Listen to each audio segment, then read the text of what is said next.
Or the ego says, well, it's his fault or her fault that my kid turned out bad. Right? The ego right away separates you from all of these things. Right? So, the best cure for ego, realize now that what is happening in your life is happening for a reason, and just wait for that time to finish. Nothing is permanent. Even the fight and the quarrel comes to an end. So the ego says, okay, let's separate. It's your fault. And it only keeps separating.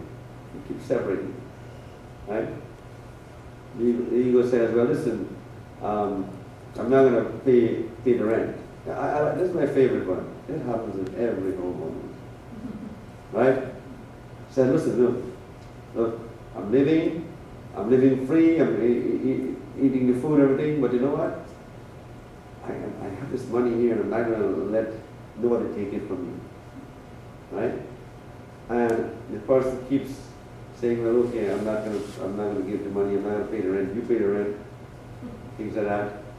And what happens now is that little by little, the person builds what you call bad karma. In other words, they're taking, so it becomes heavier karma on yourself. So now the person one day gets a big financial problem and has to borrow money or cannot survive or go through. It's because they built this financial debt, which is also a karmic debt. Right? Now if they had paid their little rent in the first place, then we know, well, then they'll experience it a bit better, and then they build up their karma. So later on, they get a reward for that. And that happens a lot when a girl who's a number 8 or a guy who's a number 8 comes to be, and they're not a millionaire. They're not in business, they don't have a lot of money, they're very poor. Now, life coach says, number 8 is not supposed to be poor. Number 8 is supposed to have a lot of money. So how come this person is very poor? And according to life code, they're supposed to have a lot of money, they're supposed to be in business and so on. And then when you look back at the person's birth, and you go back to the time when you were born, it shows that the parents were involved in a lot of money business that was illegal. So what did they do? They took away the prosperity of the child from that child. So that's what robbed the child of the prosperity, because they robbed people at the moment of the baby's birth. So he's paying for the karma of the parents, for the actions of the parents. That's why you should worship your parents all the time. So they are the ones who control your whole karma. Right? Whether it's Joe or Richard, they are never going to be happy unless they honor their parents. They keep searching, they keep searching. They never find it. Because, again, your ego is what's causing it. It's denying you from enjoying the bliss of family life and love of parents, love of your own life and so on. If you can't live with your parents, you can't live with no one. So the whole idea is that you'll observe that. So here's what the lesson is today. I don't want to be distracted with too many different things, but the lesson today is that whatever you do, realize that it's the universe that placed you there and that enjoy it with as much pleasure as you can, even if you're suffering. Even if you're struggling or you're suffering, enjoy the bliss of that until it's finished. And it doesn't last long. Right? And when you do that, then you're able to enjoy your life much more. Right? So don't look at anything as a job. Right, Miguel? Don't look at everything as work. It's not work.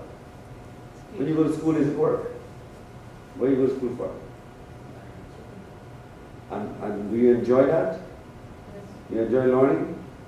Right. Because if you can't calculate the mathematics problem, it's a challenge. So look upon it as a challenge and do it with happiness and joy that you are going to solve that problem. And if you enjoy the bliss of everything, I hope I have been able to convey that. I'm trying to convey that in my mind to let you know that it's not just living it. It has to be an experience. That's how I experience it. I experience the life as it comes, and I enjoy every moment of it. I don't have enough moments to enjoy. I want more moments to enjoy. So it's like I'm short of time to enjoy it. So I enjoy whatever I do it as an experience. And a good example is, for example, when I meet someone, and this is interesting because it's going to be part of the power of woman, in a sense that a woman has so much power to enjoy her life. She sometimes don't realize that, and she ruins it. She has so much power over that man. Why? Because her beauty enchants the man, and the man, if he's not able to handle it, he's miserable. He becomes, okay, I'll give you an example. There's a girl from England who chats with me on the Skype once in a while. And she bought all my stuff. And she's doing all of this fasting and cleansing and so on. And her husband, since almost 6 to 8 months now, he's sleeping in the next room. So, and he doesn't come over to her bedroom. So it's been going on for about 8 months. So now she starts doing this fasting and so on, right? And then about 2 or 3 weeks into the fasting, he comes over. But he doesn't speak to her, he just makes love and leave. He doesn't talk to her. He just makes love and leave. So he goes back to the other room. But then the frequency started to increase. Instead of once a week, it became twice a week, and then it became 3 times a week. Right? So she writes me, and she says, Swami, I don't know what's gotten into him, but something's wrong. He's still not talking to me, but he still quarrels at home, but he doesn't quarrel with me anymore, but he quarrels at home. And he doesn't say anything, right? So I told her, my reply to her, I said, listen, you can't say a word. And the reason why you can't say a word is because he's going to be thrown into total confusion if you only speak. And the reason why is because he's so absorbed by her attraction, by her beauty, which she doesn't realize it, but she's looking much, much more better because of fasting. So she's looking more attractive. So because she's looking more attractive now, it's attracting him, but he doesn't realize that that's what it is. Right? He thinks it's just a desire that he has to satisfy, but I know better. So now I told her, I said, listen, enjoy what's happening because it's going to get better. And I said, don't say a word to him, don't tell him anything, because it's going to throw a jackhammer in his mind and he's going to get confused. Because he has an ego, see? He has such a high ego that he doesn't want her to even say anything about this situation.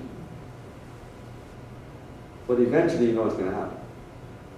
he's going to calm down, he's going to become so calm that eventually now he has no choice but to talk to her calmly. So in a few months you'll see, he'll be like a rabbit. Right? Okay, so now that's an experience that she's experienced. So she herself is fascinated with it. She says, oh Swami, I don't know what to do. I mean, it's amazing. This never happened and for 8 months, and this is happening now, and so on. So it's interesting that all you women have to do, and it's going to be the power woman, is to do certain things that makes it happen. Right? And look at some of the Hollywood women, what they do to make these guys go crazy. But the whole idea is that they know they have that beauty, they know have that control. You know, a woman is always an attraction of beauty to a man, no matter what. That's man's nature. But women don't know that. They don't realize that.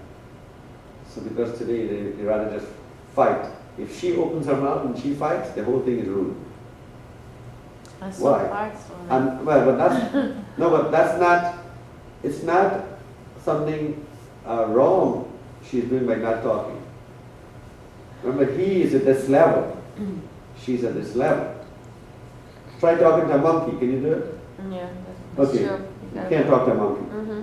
Okay, because if you could, then I would say yes, it's unfair. But listen, but he's the monkey here, right here. She's the human. She's in a higher level. He's committed. As soon as he comes there, it works. Right? Now, a woman who is not smart will run her mouth. And that, the monkey doesn't hear the intelligence, remember that. The monkey's going to hear your mouth only. He's going to hear what you're saying, but he's not going to understand what you're saying. So he runs back to his corner. So that's where we have to understand that sometimes we have to make sacrifices, right? What do you want? I always have trouble in number 2 people and their mouth. And I'm sure you're going to check that in your life goal. So a lot of the people who are number 2s, women who are number 2s who came to see me, they're divorced or something. First thing I said to him, I said, you told him things that he did not want to hear. And she said, you're right, Swami. Because they do that. They do that, they tell the person what they want to hear, and the guy cannot take it. But to her, she thinks she's just saying her mind. She's just speaking her mind. And that she doesn't realize that it's hurting. So it's hurting very hard. The other person, right? The person is the receiver. She's speaking her mind because she feels, okay, that's what she needs to do. Right? So again, what is the way she says it and things like that. So they would come, a lot of number 2s would come and I would say, okay, you know, you did this and you did that, you said these things and so on, and they said, yes, I did say that, I did those things. I said, well, stop. Just tell the guy nice things, even if he's stupid. Tell him nice things. Talk the nice things, and watch what happens. And you know, it works. You know?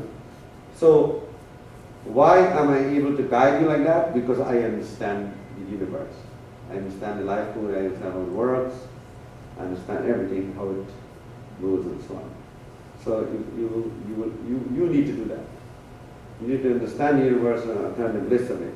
Now Linda says, she checks her book, she checks her negative days, and so on, and she works the mantras and everything every day. So she's living it. She's living it. Right? Yes.